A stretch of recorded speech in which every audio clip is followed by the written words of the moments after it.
The stagecoach lurched to a violent stop just outside Bandera, Texas, and Zelda Vaughn knew, before she heard the shouting, that her worst fears had come to pass. It was late afternoon in the summer of 1878, and the dust that rose around the wheels caught the golden light like a warning. She had been traveling alone from San Antonio, carrying the deed to her late father's ranch, and enough money sewn into the lining of her traveling bag to start fresh. The other passengers, an elderly couple and a merchant, froze as masked men surrounded the coach, their revolvers gleaming in the harsh sunlight. "Everyone out. Now." The voice was rough, mean-spirited, belonging to a man whose face was hidden behind a dirty bandana. Zelda's heart hammered against her ribs as she stepped down from the coach, her dark blue dress catching on the door frame. The heat was oppressive, but fear made her skin cold. There were 4 of them, outlaws by the look of their worn gear and the hungry way they surveyed their prey. The elderly woman whimpered, clinging to her husband. The merchant raised his hands high, stammering about having no money. But Zelda stood straight, her green eyes defiant despite the terror coursing through her veins. She had learned from her father never to show weakness to predators, whether they walked on 4 legs or 2. "Well now, what do we have here?" The leader approached her, his eyes visible above the bandana, cold and calculating. He reached for her bag and instinct took over. Zelda jerked it away, holding it against her chest. "This is mine. You have no right to it." His laugh was ugly. "Hear that, boys? She thinks she has rights." He grabbed for the bag again, and Zelda fought back. She kicked at his shin, scratched at his reaching hands, refusing to surrender what was rightfully hers. The deed represented her future, her father's legacy, everything she had left in this world. The struggle was brief but brutal. Another outlaw joined in, yanking her backward by her shoulders. She heard the sickening sound of fabric ripping as her dress tore from the neckline down across her shoulder and partway down her bodice. The leader finally wrenched the bag from her grip, throwing her to the ground in the process. Zelda landed hard in the dirt, breathless, her dress ruined and hanging open, exposing her chemise beneath. She tried to hold the torn fabric together with trembling hands, humiliation burning through her as hot as the anger. "Please," the elderly woman cried out. "She's just a girl, leave her be." But the outlaws were already rifling through their possessions, taking what little they wanted. The leader opened Zelda's bag, finding the money and the deed. He studied them both with interest before tucking them into his coat. They took the merchant's watch and wallet, then rode off as quickly as they had appeared, leaving their victims shaken and violated in the middle of the empty road. The driver, who had wisely kept his hands visible throughout the ordeal, finally climbed down. "Everyone all right? Nobody shot?" His voice was unsteady. They were 5 miles from Bandera, and the sun would set in a few hours. Zelda stood on shaking legs, still clutching her torn dress. She felt exposed, vulnerable in a way she had never experienced. The elderly woman offered her a shawl, but it was thin and did little to cover the damage. Tears of frustration threatened, but Zelda blinked them back. She would not cry. She refused. "We best get into town," the driver said. "I'll report this to the sheriff. Maybe he can form a posse, go after them." They climbed back into the coach, and Zelda sat rigidly, holding herself together literally and figuratively. The remaining journey into Bandera felt eternal. When they finally rolled down the main street, she wanted nothing more than to disappear, to find a room somewhere and hide until she could figure out what to do next. Without that deed, without that money, she had nothing. She knew no one in this town. The coach stopped outside the depot, and passengers began to disembark. Zelda waited, dreading the moment she would have to step into public view in her ruined dress. But she had no choice. She took a breath and climbed down, immediately folding her arms across her chest to hold the torn fabric in place. That was when she saw him. He was tall, lean in the way of men who spent their lives on horseback, with dark blonde hair that needed cutting and eyes the color of weathered denim. He wore dusty work clothes, chaps over worn denim pants, a sweat-stained shirt, and a hat pulled low against the sun. He had been walking past the depot, leading his horse when he stopped. His gaze took in the scene quickly. The shaken passengers, the agitated driver, and Zelda standing there with her dress torn and her face struggling to remain composed. For a moment, their eyes met. His were serious, assessing, but not in the leering way of the outlaws. He seemed to understand immediately what had happened, or at least that something terrible had occurred. Without a word, without hesitation, he dropped his horse's reins and walked directly to her. Zelda tensed, uncertain, but he simply unbuttoned his long duster coat and swung it off his shoulders. Before she could speak, he draped it around her, the heavy canvas settling over her shoulders like a shield.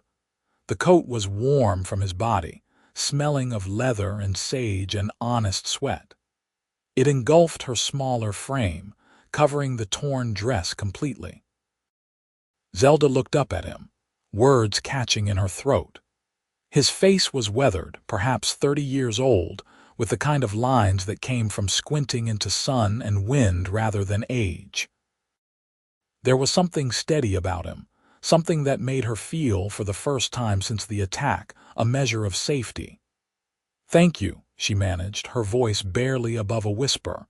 He nodded once, a slight dip of his chin, then stepped back.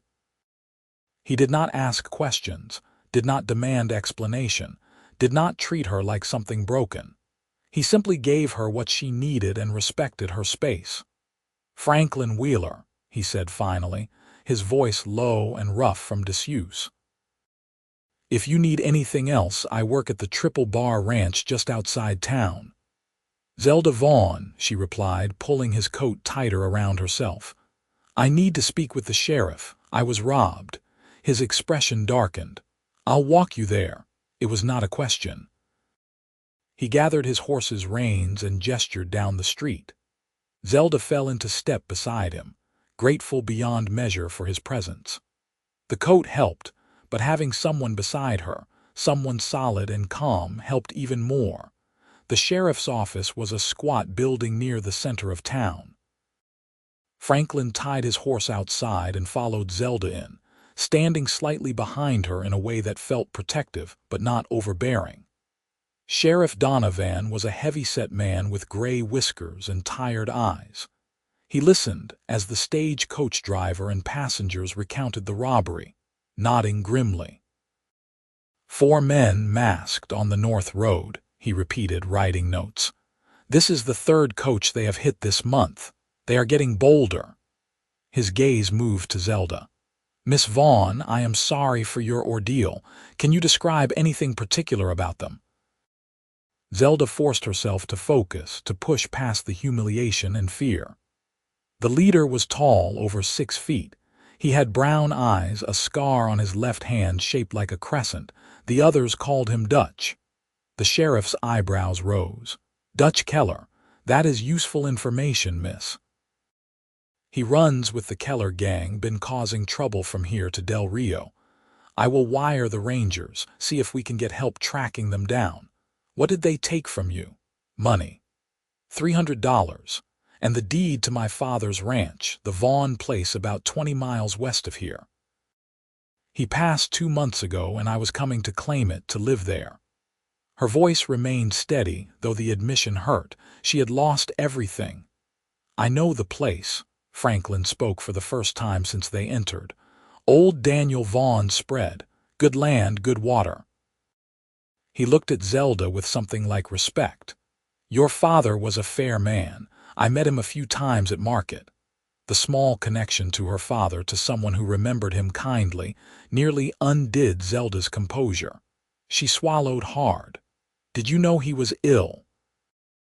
Heard he had taken poorly, but I did not know he had passed. I am sorry for your loss." Sheriff Donovan cleared his throat. "Miss Vaughn, I will do everything I can to recover your property, but I must be honest.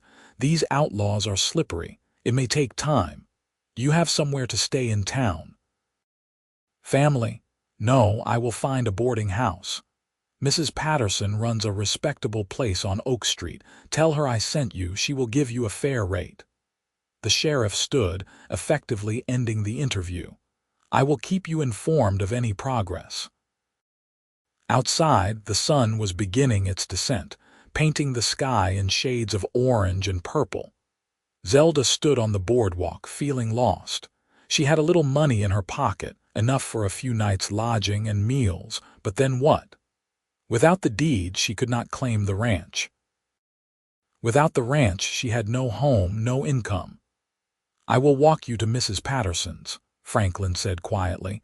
He had not left, had waited patiently while she spoke with the sheriff. Zelda realized she was still wearing his coat and moved to take it off. "Keep it for now," he said. "You need it more than I do." They walked through the early evening streets of Bandera, a town that was rough but growing, with storefronts and saloons competing for space. Franklin pointed out landmarks: the general store, the church, the doctor's office. He spoke little, but his presence was comforting. When they reached Mrs. Patterson's boarding house, a tidy, whitewashed building with a neat garden, he finally stopped. "The Triple Bar is about 3 miles north if you head out on the main road and turn at the Split Oak," he said. "If you need help with anything regarding your father's ranch, or if the sheriff gets word, you can find me there. I work as a ranch hand, but I know most folks around here." Zelda looked up at him, this stranger who had shown her more kindness in an hour than she had experienced in months. "Why are you helping me?" Franklin was quiet for a moment, his gaze distant. "Because someone should," he said finally. "And because I know what it is like to feel alone in a place that should be home." He tipped his hat to her, a gesture of old-fashioned respect. "Good evening, Miss Vaughn." He walked away, leading his horse back down the street, and Zelda watched him go, feeling an odd tug in her chest. Then she turned and knocked on Mrs. Patterson's door. The next 3 days passed in a strange limbo. Zelda took a small room at the boarding house, spending her limited funds carefully. She visited the sheriff's office twice, but there was no news. The Keller gang had vanished like smoke. She walked to the land office to explain her situation, but without the deed, there was nothing they could do. The clerk, a pinch-faced man named Morrison, suggested she write to San Antonio for a duplicate, but that could take weeks, even months. She thought often of Franklin Wheeler and his unexpected kindness. She had washed and folded his coat carefully, keeping it in her room. It felt important to return it properly, to thank him again. But more than that, she admitted to herself late at night when honesty came easier, she wanted to see him again. There had been something in his eyes, in the careful way he had helped her, that made her feel seen in a way she had not experienced before. On the 4th morning, Zelda made a decision. She borrowed paper and a pen from Mrs. Patterson and wrote a brief note to Franklin, thanking him and asking if she might visit the Triple Bar to return his coat. She paid a boy 2 bits to deliver it, then waited. The response came that afternoon. Franklin's handwriting was rough but legible. "You are welcome to visit any time. I will be at the ranch tomorrow afternoon. F.W." The next day, Zelda borrowed a horse and saddle from Mrs. Patterson's stable for a small fee. She wore her only other dress, a simple gray cotton one she had packed, and carried Franklin's coat carefully folded. The ride north was beautiful, the Texas landscape rolling and green from recent rains, dotted with live oak and mesquite. She found the Split Oak easily and turned onto a smaller road that led to the Triple Bar. The ranch was substantial, with a large main house, several barns and corrals holding horses and cattle. She could see men working in the distance, hear the lowing of livestock. As she rode into the yard, a man emerged from the nearest barn. It took her a moment to recognize Franklin without his hat, his hair catching the sunlight. He wore work clothes, his sleeves rolled up, and there was surprise on his face when he saw her. "Miss Vaughn." He walked over as she dismounted. "I did not expect you to ride out alone." "I grew up on a ranch," she said. "I can handle a horse." She unfastened the coat from where she had tied it behind the saddle and held it out. "I wanted to return this and thank you properly. You showed me great kindness when I needed it most." Franklin took the coat, his fingers brushing hers briefly. "It was nothing. Any decent man would have done the same. But they did not. You did." Zelda met his eyes, wanting him to understand how much it had meant. He looked down, almost shy, then back at her. "Would you like some water?" "It is hot and you rode a ways. We could sit in the shade." They walked to a bench under a large oak near the main house. Franklin brought a pitcher of cool water and 2 tin cups from the bunkhouse.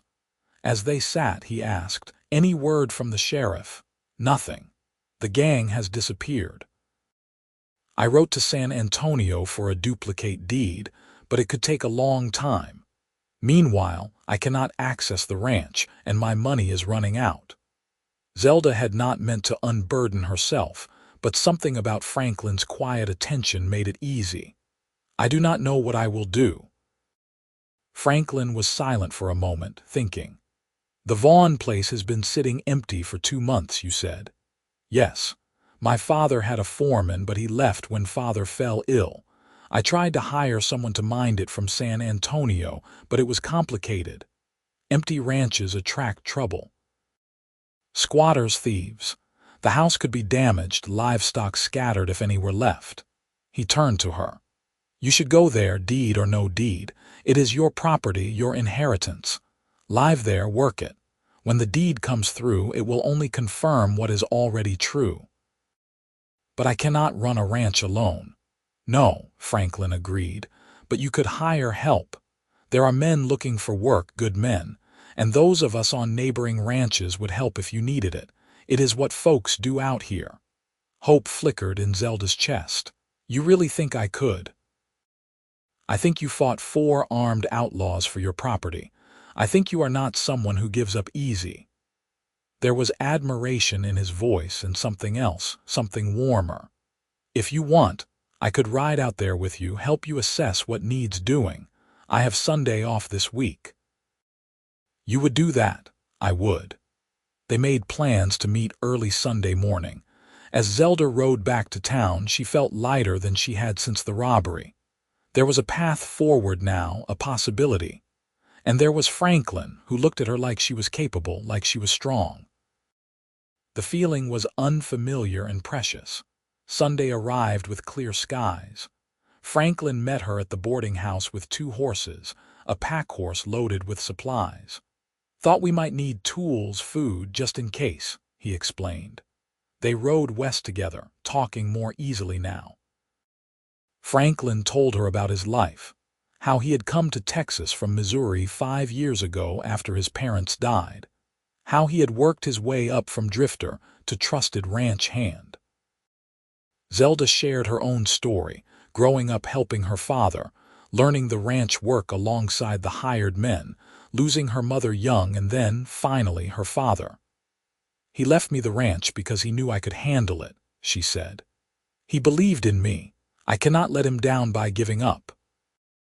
"You will not," Franklin said with certainty. The Vaughn ranch appeared over a rise and Zelda's breath caught.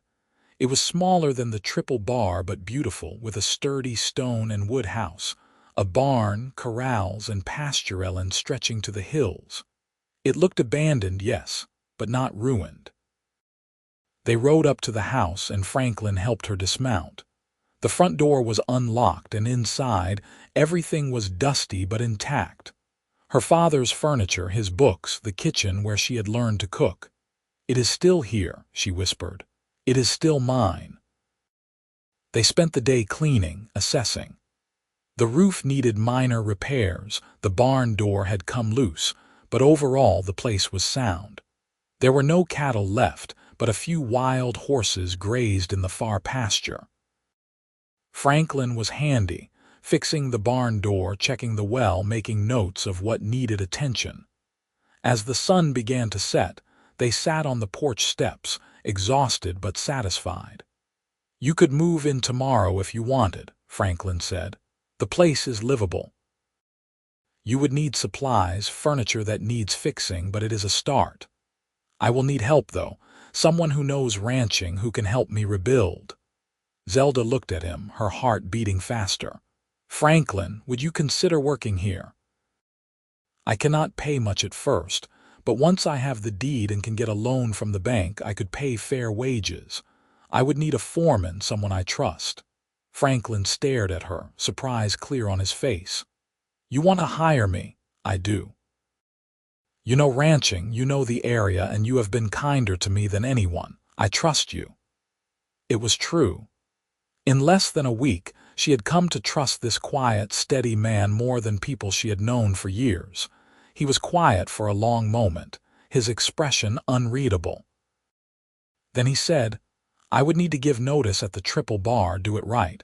But yes, I would be honored to work for you, to help you build this place up again." Relief and joy flooded through Zelda. "Thank you, truly." They rode back to town in the twilight, and when they parted outside the boarding house, Franklin's hand lingered on hers for just a moment. "We will make this work," he promised. "You are not alone anymore." 2 weeks later, Zelda moved into her father's ranch. Franklin had given his notice and helped her transport her few belongings, along with supplies purchased on credit from the general store, once word spread that she was Daniel Vaughn's daughter. The community, it turned out, remembered her father fondly and was willing to give her a chance. Franklin moved into the small foreman's cabin behind the main house. They fell into a routine quickly. Mornings were for repairs and maintenance, afternoons for planning and beginning to acquire livestock. Zelda proved herself capable, working alongside Franklin without complaint.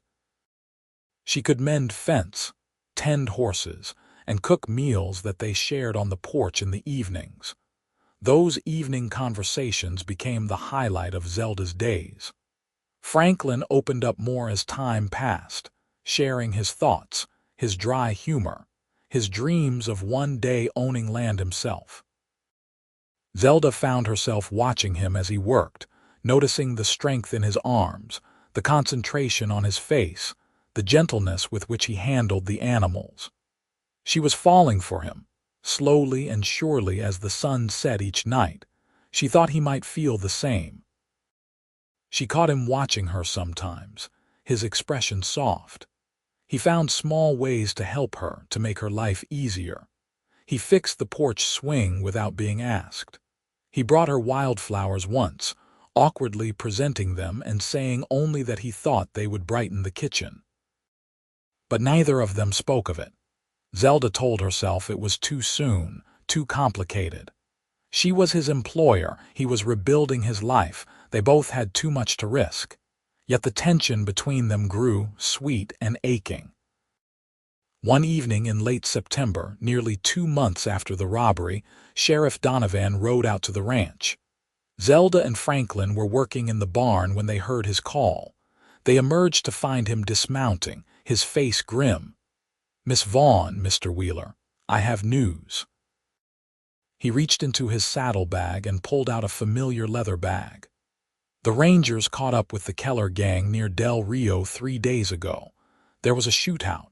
3 of the gang are dead, including Dutch Keller. The 4th is in custody. They recovered stolen property, including this." Zelda took the bag with shaking hands. Inside were her money, somewhat depleted, and the deed to the ranch. She stared at them, almost unable to believe it. "It is here, you found it." "The Rangers found it," the sheriff corrected. "But yes, it is yours again. The money is about 200 now, they had spent some. But the deed is intact. You can file it properly now." Tears spilled down Zelda's cheeks, relief overwhelming her. Franklin stepped closer, his hand warm on her shoulder. "That is wonderful news, Sheriff. Thank you for bringing it out personally." After the sheriff left, promising to help with the paperwork, Zelda turned to Franklin. The sun was setting, casting golden light across the ranch, her ranch, secured now beyond doubt. "I cannot believe it. After everything, I have it back." "You never lost it," Franklin said quietly. "You were here, working it, claiming it every day. The deed is just paper. This," he gestured around them, "this is yours because you fought for it." Zelda looked up at him, her heart so full it hurt. "I could not have done it without you." "You saved me, Franklin, not just that first day, but every day since." His hand was still on her shoulder, and now his other hand came up to cup her cheek, his thumb brushing away a tear. "Zelda," he said, her name rough and tender in his mouth. "You saved yourself. I just gave you a coat." "It was more than that." She reached up, covering his hand with hers. "You gave me hope. You gave me a reason to keep fighting. You gave me—" She hesitated, then plunged forward. "You gave me something to care about beyond the ranch." Franklin's eyes widened, vulnerability and longing flashing across his face. "I am just a ranch hand. I have nothing to offer you. You are the owner now, and I work for you. It would not be proper for me to—" "To what?" Zelda interrupted. "To care for me. Because I care for you, Franklin.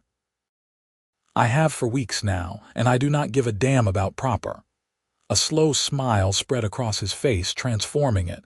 "You should not curse." "You should kiss me," she countered, bold in a way she had never been before. He did. His lips met hers carefully at first, questioning, and then with growing certainty as she responded. Zelda melted into him, her arms going around his neck, his around her waist, pulling her close. The kiss was everything she had imagined and more, sweet and deep and full of promise. When they finally broke apart, both breathless, Franklin rested his forehead against hers. "I love you," he said simply. "I think I have since the moment I saw you standing there, trying so hard to be brave. I love your strength, your determination, your heart. I want to be by your side, not as your employee, but as your partner, in everything." "Yes," Zelda whispered. "Yes to all of it. I love you too." They stood there in the fading light, holding each other, and Zelda felt a peace she had not known since before her father's death. She had her land, her future, and now, miraculously, love. The next months were a blur of activity and happiness. Franklin officially became her partner in the ranch, contributing his savings and labor. They filed the deed, secured a modest loan from the bank, and purchased cattle and horses. Word spread that the Vaughn ranch was operating again, and neighbors proved helpful, welcoming them into the community. In December, as the weather turned cool, Franklin proposed properly. He took Zelda into town on a Saturday, bought her dinner at the hotel restaurant, and afterward, under the stars on the main street where they had first met, he knelt and offered her a simple gold band. "I know I already said I wanted to be your partner," he said, his voice nervous. "But I want to make it official, permanent.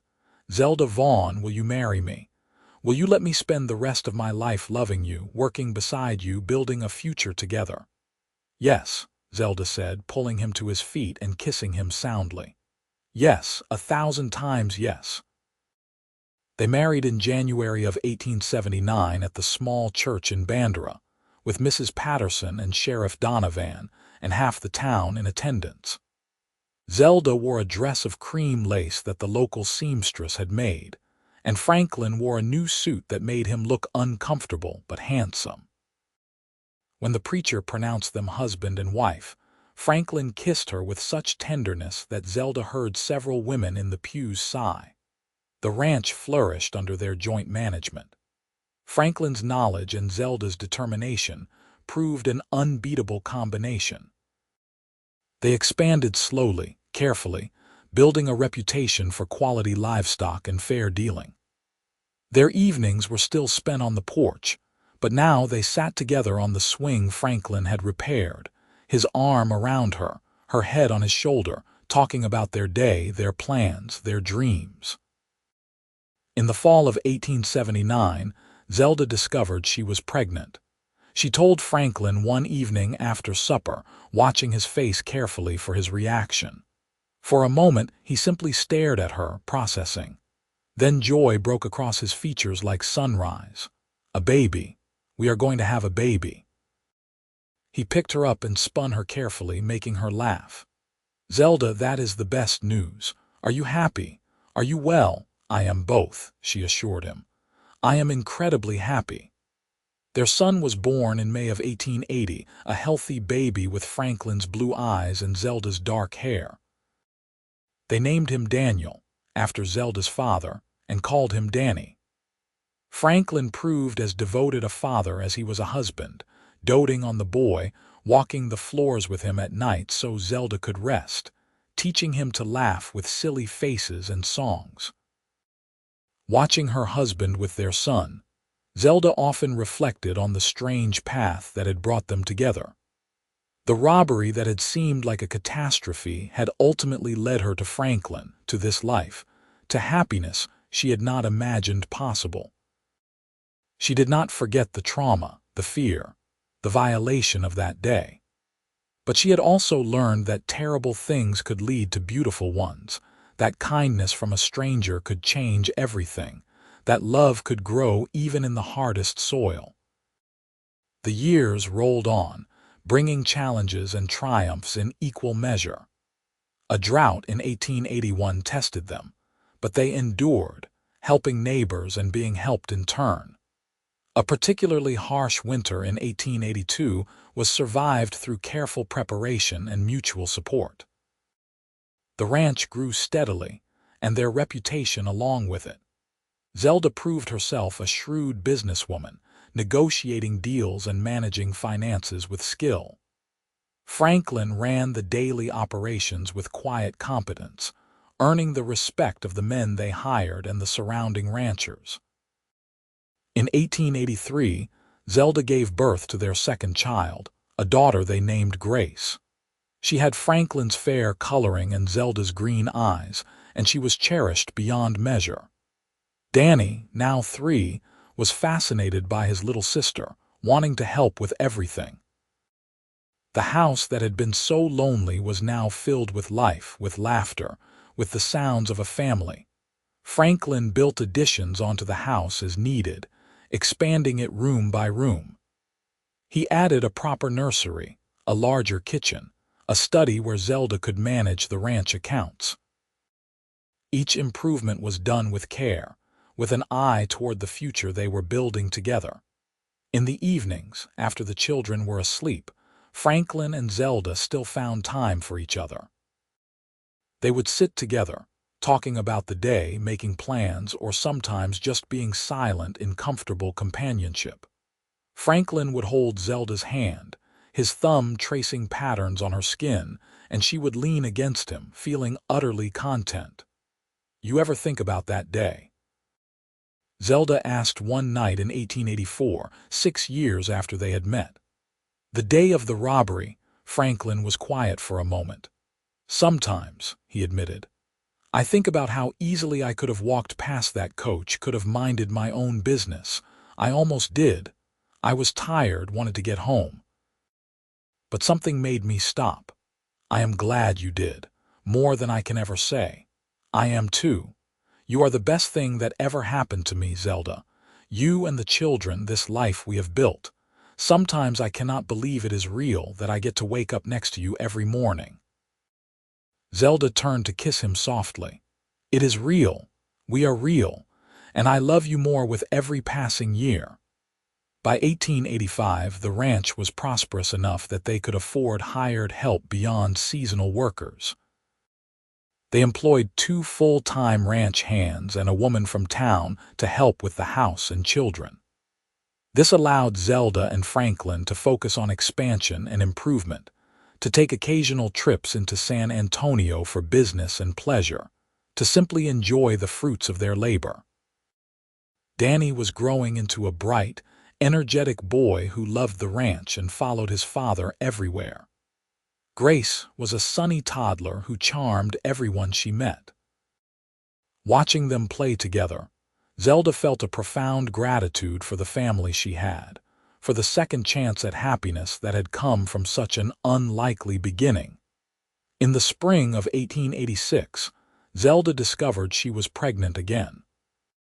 She was older now, nearly 30, and this pregnancy was harder than the previous two. Franklin worried constantly, insisting she rest more, take on less work. Zelda chafed at the restrictions but understood his concern. Their love had deepened over the years into something rock-solid, unshakable, and his protectiveness came from a place of deep care. Their third child, another son, was born in December of 1886. They named him Samuel, and he was a calm, sweet baby who seemed content just to observe the world around him. The house was chaotic now with 3 children, but it was a happy chaos. Franklin hired additional help without being asked, making sure Zelda had support as she recovered and adjusted to managing 3 little ones. As the children grew, Zelda made sure to teach them the values her father had instilled in her: honesty, hard work, kindness, and the importance of standing up for what was right. She told them stories of their grandfather, of the ranch's history, of how she and Franklin had met. She did not hide the difficult parts, the robbery and the fear, but framed them in the context of resilience and hope. "Bad things happen sometimes," she told Danny when he was old enough to understand, "but what matters is what we do after. How we keep going, how we help each other, how we choose to love despite the pain." Franklin taught the children in his own way, through example rather than words. He showed them how to treat animals with respect, how to work hard without complaint, how to be gentle and strong at the same time. He was patient with their mistakes, encouraging with their successes, and always, always present. The community continued to embrace the Wheeler family. They were invited to town gatherings, church socials, and neighboring ranch celebrations. Zelda and Franklin developed deep friendships with other families, creating a network of support and camaraderie that enriched their lives. They hosted dinners at their ranch, welcoming friends and neighbors with open arms and generous hospitality. In 1889, more than a decade after they had met, Zelda and Franklin took a trip together, leaving the children with Mrs. Patterson for a week. They traveled to San Antonio, staying in a fine hotel, eating at restaurants, attending a theater performance. It was a second honeymoon of sorts, a chance to reconnect as a couple apart from their roles as parents and ranchers. One evening, as they walked along the river, Franklin took Zelda's hand. "I have been thinking," he said, "about how far we have come. When I met you, I was just a lonely ranch hand with no prospects. You were a woman who had lost everything. Look at us now." "We built this together," Zelda said. "Every bit of it. The ranch, our family, our life. It is ours, and it is beautiful. It is. And it is all because you were brave enough to fight for what was yours, and I was lucky enough to be there when you needed help." He stopped walking, turning to face her. "I would do it all again, exactly the same way, just to end up here with you." Zelda felt tears prick her eyes, the good kind. "So would I. Even the hard parts, because they led me to you." They kissed there by the river, two people who had found each other against all odds and built something lasting and true. Returning to the ranch felt like coming home in the deepest sense. The children ran out to greet them, full of stories about their week. The house was as chaotic as ever, the ranch work ongoing, but it was theirs, and it was good. The years continued to pass, each one bringing its own joys and challenges. The children grew, The ranch prospered, and Zelda and Franklin grew old together, their love deepening with time rather than fading. They added a fourth child, a daughter named Rose, in 1890, completing their family. By the time the new century approached, Danny was a young man helping run the ranch. Grace was a spirited teenager. Samuel was thoughtful and studious, and Rose was the baby who had everyone wrapped around her finger. The ranch had expanded significantly, becoming one of the most successful in the region. Zelda and Franklin, now in their 40s, often sat together in the evenings as they had always done, watching the sunset, holding hands, reflecting on the life they had built. The porch swing Franklin had fixed 2 decades earlier still held them, though it creaked more now, comfortable and familiar. "You remember the day we met?" Zelda asked one evening in 1899, echoing the question she had asked years before. "Every detail," Franklin replied. "You looked terrified but defiant, holding that torn dress together, refusing to break. I knew right then you were someone special. You gave me your coat without a word. It was the kindest thing anyone had ever done for me. It was just a coat. It was everything. It was dignity when I had been stripped of it. It was protection when I felt vulnerable. It was hope when I had none, and it was the beginning of us." Zelda squeezed his hand. "That coat changed my life." Franklin smiled, the lines around his eyes crinkling. "Then I am glad I had it to give. Though I think you would have been fine without me. You are the strongest person I know. I am strong because you believed I was, because you stood beside me and helped me believe it too." They sat in comfortable silence as the sky turned purple and gold, the sounds of their children laughing inside the house drifting out to them. The ranch stretched around them, beautiful and thriving, a testament to their hard work and dedication. But more than that, it was a testament to love, to the way 2 people who had started as strangers had become everything to each other. As full darkness fell and the stars began to emerge, Franklin stood and offered his hand to Zelda. "Come on, Mrs. Wheeler. Let us go inside. Our family is waiting." Zelda took his hand, rising gracefully despite the years. "Lead the way, Mr. Wheeler."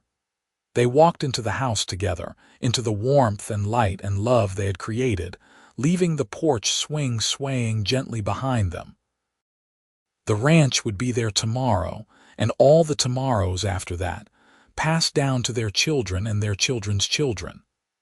But tonight was for being together, for gratitude, for the quiet joy of a life well lived and a love that had endured. Years later, when Zelda was elderly and her children grown with families of their own, she would tell her grandchildren about the day she met their grandfather. She would describe the torn dress, the fear, and the moment a stranger gave her his coat without a word. She would explain how that single act of kindness had blossomed into a love that sustained her through every hardship, every joy, every ordinary and extraordinary moment of her life. "Never underestimate the power of kindness," she would say, holding her grandchildren close. "And never underestimate your own strength. Those 2 things together can change your whole world." And she would think of Franklin, her partner through 50 years of marriage, the man who had seen her at her most vulnerable and chosen to help rather than turn away. Even after he passed peacefully in his sleep in 1928, she felt his presence, his love, the foundation he had helped her build. Zelda lived to be 93 years old, dying in 1936 surrounded by her children, grandchildren, and great-grandchildren.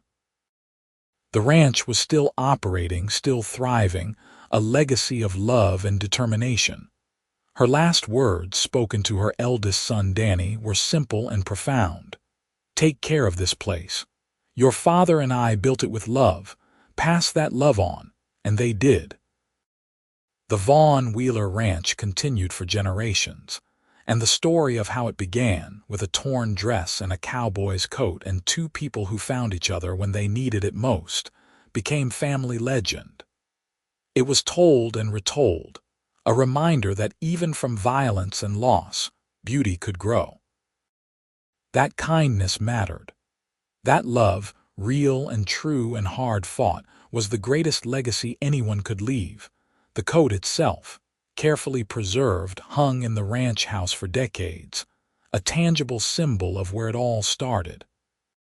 And though the fabric faded and the leather cracked with age, the meaning never diminished. It remained what it had always been, a gift freely given, a promise of protection, and the beginning of a love story that outlasted everything.